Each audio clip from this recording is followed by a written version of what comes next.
ఎవడో ఇప్పుడు మనం ఒక వీడియో పెట్టామనుకోండి, దాంట్లో సబ్జెక్టుతో మాట్లాడి కామెంట్ చేసేవాళ్ళు ఒక 30-40% ఉంటారు. నా వీడియోస్లో నాకు అదొక తృప్తి ఉంది. అడ్డదిడ్డంగా పార్టీ యాంగిల్లోనో లేకపోతే ఒక దురదతోనో ఏదో తిట్టాలి అన్నటువంటి కసితోనో కడుపు రగిలిపోయేటటువంటి వాళ్ళు ఒక 10% ఉంటారు. వాళ్ళు ఇష్టం వచ్చిన కామెంట్ వాళ్ళు పెడతారు. కానీ కౌంటర్గా ఒక 40-50% మంది ఆన్సర్ చేసేటటువంటిది ఇటు నుంచి కూడా ఉంటారు. ఇది సహజంగా నేను రోజు చూస్తాను. అయితే ఒక 10,000 వ్యూస్ ఉన్నాయి ఒక వీడియో అనుకుంటే, ఇందులో కామెంట్లు ఒక 100-200 ఉంటే, అందులో జరిగే ఈ 10 గురించి ఆలోచిస్తూ కూర్చుంటే మిగతా 90 గురించి మనం ఎందుకు, వాళ్ళందరి ఇష్యూని ఎందుకు వదిలేయాలన్న కోణంలోనే పని చేసుకుంటూ పోవాలి. ఇప్పుడు ఎవరో ఏదో అన్నారన్నది కాదు కదా, మనకి ఏది తెలుసో ఆ సమాచారం ఇవ్వడం. నచ్చచ్చు నచ్చకపోవచ్చు, అందరికీ నచ్చాలంటే భగవంతుడికి కూడా సాధ్యం కాని పరిస్థితి. ఇది సహజంగా ఉండాల్సి.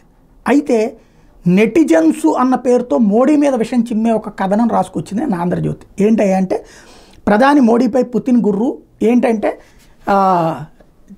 అజిత్ దోవల్ రష్యాకి వెళ్ళాడు, అక్కడ ఏది మొన్న పుతిన్ కోప్పడ్డాడు, ఉక్రెయిన్కి నరేంద్ర మోడీ వెళ్ళడంతో కోపగించాడు.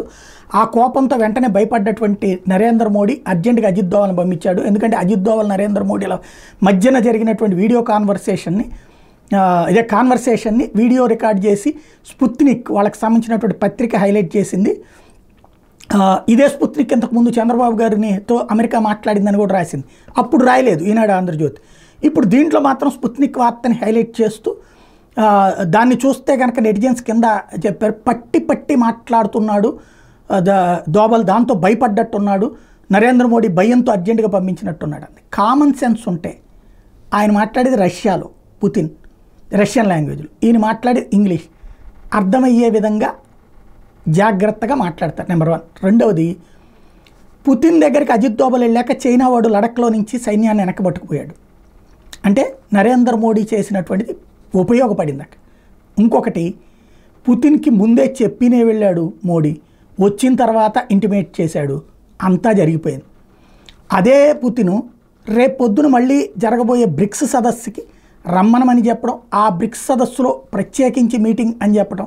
అదే పుతిన్ ఉక్రెయిన్ నుంచి వచ్చినటువంటి మోడీకి చైనా, బ్రెజిల్, మోడీ, భారత్ కలిసి మా సమస్యను పరిష్కరించండి, శాంతి చర్చలు జరపండి అని అతనే మాట్లాడాడు. ఇవన్నీ తెలియాలి కదా రాసేటప్పుడు. మోడీ మీద ద్వేషం అణువణువున ఉంది. బాబు కోసం మోడీని మోస్తున్నాం, అది కూడా ఎక్కువ మోయట్లా జస్ట్, కానీ ఎక్కడ టైం దొరికితే అక్కడ మోడీని వెధవం చేయాలని ప్రయత్నానికి సంబంధించిన వార్త తప్పించి మరేం లేదు.